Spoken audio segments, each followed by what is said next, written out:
好，咁我哋去睇翻啦。呢個係現代人做出嚟嘅啫。我相信紅軍老祖佢唔係無形無相嘅事嚟嘅，但係我哋為咗有一個假身嚟到顯示一個真義，係現代人做出嚟嘅啫。咁紅軍老祖最早嘅文獻上面嘅記載咧，係喺西漢黃都嘅時間，佢已經講到啦。咁喺《四子講德論》裏面，佢就講啦：父既係先天啦，紅軍之世，即係先天嘅時間。紅軍老祖長大道嘅時間咧，何物不落？冇任何一個物件，我不管係生物或者係死物，都係廢物。大家要拋卻我哋呢片世界嘅苦惱，諗一諗點解會何物不落？落與不落係嚟自於我哋個俾時間關住咗我嘅人生百年之軀，俾生老病死、恩怨情仇束縛咗，得到落失去悲。呢一個係一個相對論，亦都係一個比較性嘅事情。如果我無所得，就無所失；無所悲，亦都無所喜。何物不落呢？我明白，我嚟到呢個世界，我只係一個收音機傳聲筒，我哋一齊傳達緊天地大道嘅意思。呢片身軀係假嘅，我都係假嘅，我只係嚟幫手傳達信息嘅。我在與不在都好，都會有無數咁多類近我咁樣嘅傳聲人。我哋都係一齊。我記得大概喺8年前，我寫呢度嘅劇嗰陣時，嚟金華館，其中一個部分就係訪問金華館。當時係導演長老同導演長老指導咗我傅基文嘅重要性，所以咧傅基文要喺本書裏面咧係一個好重要嘅位置。我哋大家都係為天地一齊宣達嘅先天同埋後天大道嘅意義。當我哋明白咗呢件事之後，咁就冇不落嘅情況。冇乜嘢不落，但係亦都冇乜嘢特別要話要好快樂，就唔會形成一個強烈嘅對比。所以呢個紅軍之世講完佢之後咧，就係想大家知道好多時我哋認為嘅先天，我頭先行過嚟嗰陣時，我見到有一個廣告牌係寫住超出三界外，不在永恆中。咁如果我將三界永恆理解為我哋呢一個太永恆，只要我哋嘅元神離開太永恆，已經超出咗三界外，不在永恆之中，翻去先天嘅真嘅，咁何物不落咧？呢個係我哋嘅元神可以做得到嘅事。好，跟住佢就話俾我哋聽啦，六壓道君還在前。下一頁。六壓係一件咩事情咧？我今次咧去天山之前，其實我本嚟係想去昆崙山。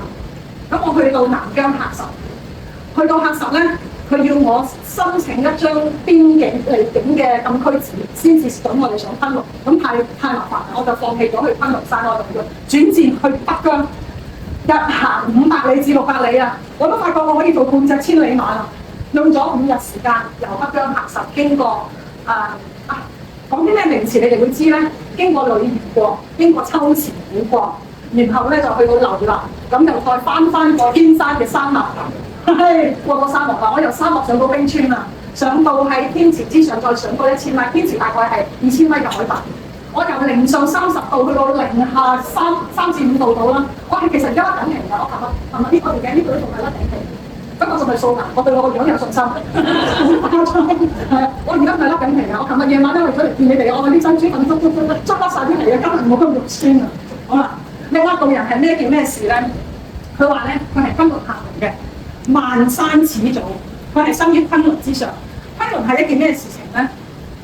昆崙係地球上面嘅萬山始祖，佢嘅山脈好長，全長咧頭先我講天山嘅山脈2500公里。喺天山嘅盡頭咧，隔離嗰個山脈開始就係昆崙山啦。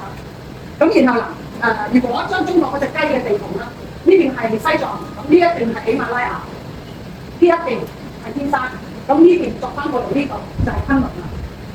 咁昆崙山咧過去咧係因為佢其實隔離咧就已經係邊境嘅已經，所以咧我要上昆崙嘅話，佢驚我唔小心出咗國界保護唔到我，所以要我哋申請呢一個禁區紙同埋出境證啊。有出境證，所以我將來下次都會再去嘅。以前冇咁嚴格，你今次好嚴格，唔知係咪因為中東打緊仗咁嚴格？跟住佢就話俾我哋聽啦，石橋南畔有舊宅，即係昆崙山嘅石橋南畔有佢嘅舊屋喺度。修行得道混元初，混元初係點樣咧？如果將來咧要再開一幅咧先天嘅五劫圖，你哋先至知道混元初係幾時啊？跟住然後啦，材料長生知順逆，知道順逆嘅人咧先至會唔會落逆都唔會不落嘅。好啦。憂花怒浪指金花，須知火裏焚玉液。咁呢個係我哋練翻嘅一啲術語啦。花清巒騎白鶴，不去胡同餐受樂。咁呢個咧就講緊佢唔去我去嘅地方，我好向往嘅原始去唔去？跟住然後啦，不去元都拜老君啦，佢連個老君都唔拜啦，亦都不去玉開門上樂。跟住佢就講啦，三山五岳任我遊，佢係一個逍遙嘅人。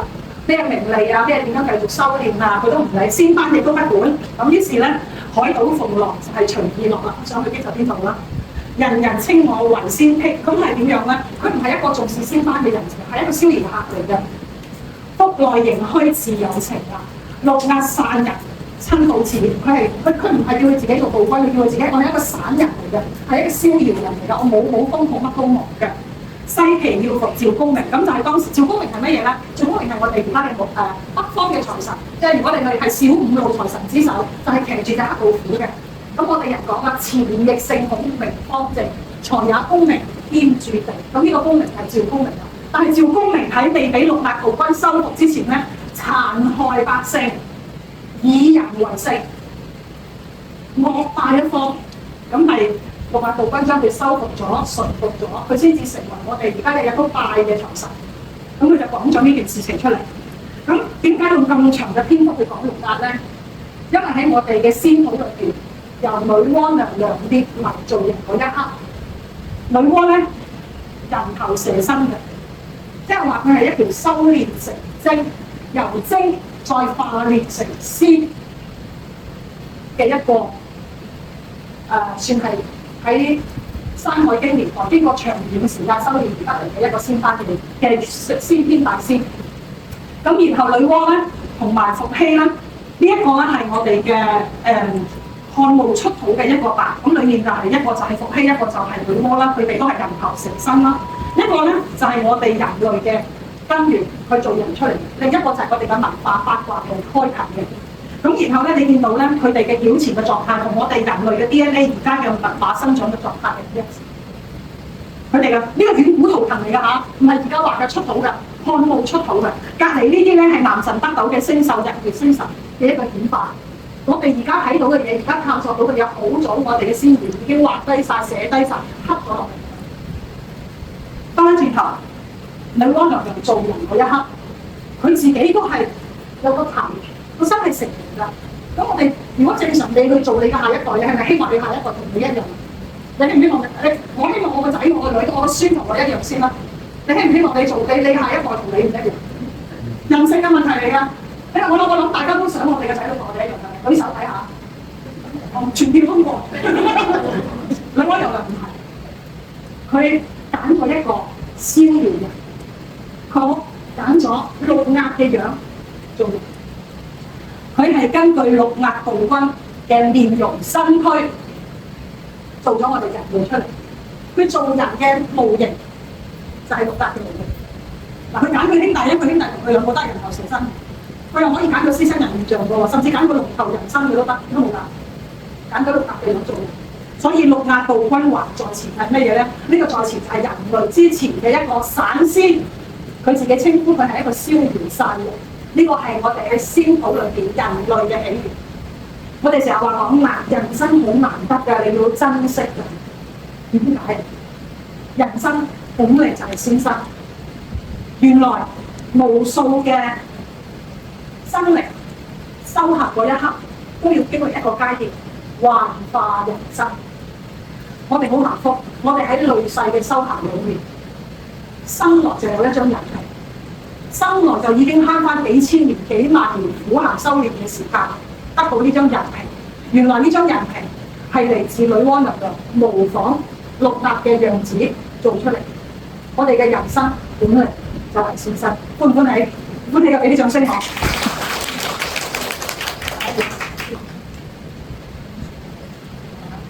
打葉大概嘅情況係乜嘢咧？展示三界五行俾我理解嘅概念係乜嘢？地球喺呢個位置，然後喺我哋整個太陽系裏邊，水星、金星、地球呢度仲有個月亮仔嘅，我話係佢出嚟。火星、木星、土星、天王星、海王星、冥王星而家俾人踢咗出太陽系，冇咗冥王星呢個字，係因為佢嘅體積縮細咗，唔能夠足以成為一個行星體系。呢一張圖咧係90年代嘅，唔係當下嘅。當下咧太陽係冇咗冥王星嘅面積。當下你哋搜查嘅太陽係得呢8顆行星嘅啫。點解我要特別揾翻呢一張圖出嚟咧？佢有佢嘅意義，有我哋宗教上邊好重要嘅意義。首先，五行嘅星土金木水火土係咪大家喺呢度見到啦？五行之中，我哋係咪運化喺五行之中啊？咁如果我哋將冥王星視為18層地獄，海最深嘅9層地獄，海王星我哋將佢視為1至9層，9至18層。天王星係我哋咧準備入地獄前嘅判官嗰一陣。土星、木星係俾啲修羅啊妖怪住嘅地方。火星最容易撞地球㗎啦，啲歌係咁唱㗎嚇，千祈唔好火星撞地球，因為原來佢同我哋嘅距離好近。大家稍為唔守規矩嘅話咧，大家都高高落死。火星可能就係講緊嗰啲咧係可以好肚餓，但係食唔到嘢嘅人住。然後嚟到地球，地球承載住啲乜嘢咧？金星、水星、太陽呢啲向太陽向光芒發展嘅星系，我哋稱之為天堂，稱之為仙界。地球加埋呢度嘅有個月光，仲有個月亮嘅，呢個月亮冇喺呢度顯示到出嚟。咁喺地球向太陽方向有月亮、金星、水星、太陽。地球喺中轉站，後邊呢邊有火星、土星、木星、天王星、海王星。地球喺中間，似唔似我哋講緊嘅？我哋上達天平，下達幽冥。呢個大概係我理解嘅太陽系嘅軌跡，就係地球喺太陽系中間出現嘅。地球而家呢一刻承載住由三界之內天道落嚟嘅大仙，亦都承載住喺我哋呢個銀河系之內，甚至係喺我哋大羅金天之內、宇宙之內落嚟我哋呢一個咁小嘅地球嘅仙班體系。跟住向下啦，向下有我哋嘅沙漠道，有畜生道。有餓鬼道，非洲已經係餓鬼道㗎啦。跟住然後有地獄裏面嚟嘅唔同嘅靈魂，而家喺地球。地球曾經有無數嘅生物，而家呢一刻有80億人。喺5000年前，即係我哋嘅文明開天嗰一刻，地球嘅人類只係唔夠1000萬。地球嘅人類唔夠1000萬，唔夠5000年嘅時間，地球嘅人類增長咗80億，尾數都唔止1000萬。靈魂喺呢度。靈魂喺邊度？過往喺地球生長嘅龍族、鳳族、水族再投胎兒。過往喺火星、木星、土星、海王星、冥王星轉化兒，佢哋執到咗人。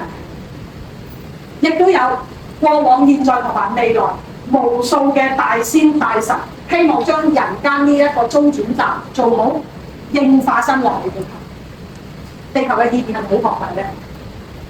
我哋人類嘅意義好龐大，因為點解啊？我哋喺呢個應化身裏邊要一族幾人，將正確嘅力量傳遞俾80億人，仲有80億人類每一日嘅食物鏈，每一日至少有40億嘅生命為80億人貢獻緊。今朝大家唔食蝦餃，有冇食蒸排骨、白雲鳳爪？今日食齋嘅人舉手睇下，太好啦！俾啲掌聲自己。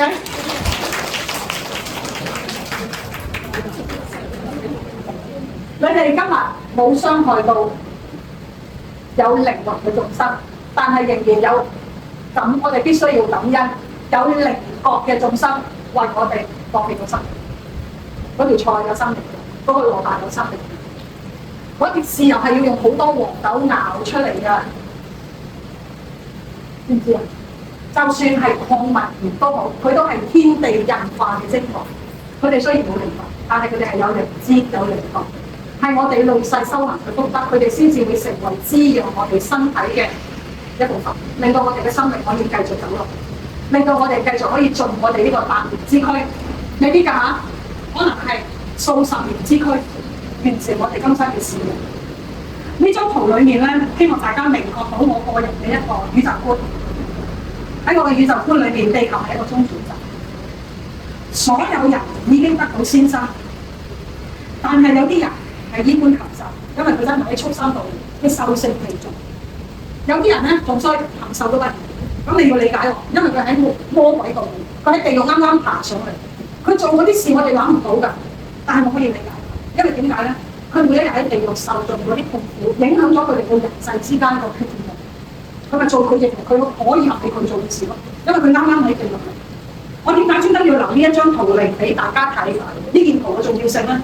我想大家睇呢個冥王星，喺我讀書嗰個年代係有冥王星，喺最近呢20年冇咗冥王星。咁我喺我自己對經典嘅理解裏邊，我就會翻查啦。玉清原始天尊咧就化身咗太乙救苦真人，太乙救苦真人咧就化身咗10殿陰司，佢哋全部都係超出我哋銀河系級，唔係呢一個啊嚇，都唔係呢一個啊嚇，喺呢度係喺我哋銀河系之外嘅先天大神，佢哋要放棄幾高嘅仙值，因為佢哋嘅力量太龐大，要分身再分身先至嚟到人間，嚟到人間要再分身先至落到去幽冥。我哋嘅九幽白除天尊，甚至係佛教裏面講緊啊！我記得今日係救苦大使，係我個機密。咁啱仲有呢個佛教講嘅地藏菩薩，佢哋都願意放棄仙值，或者將佢重大嘅元神分一部分出嚟，去到救到呢啲地球救苦啦。我就相信大家都體會過做人有幾苦嘅，而家大家都尋求緊咧，得苦不樂。但係後邊嗰啲咧，我哋地球如果喺南極、北極嘅話，我哋就已經係得唔到咁多陽光，我哋就已經好凍嘅啦。越離開太陽遠，個地方就越得唔到光芒，越黑暗，越凍。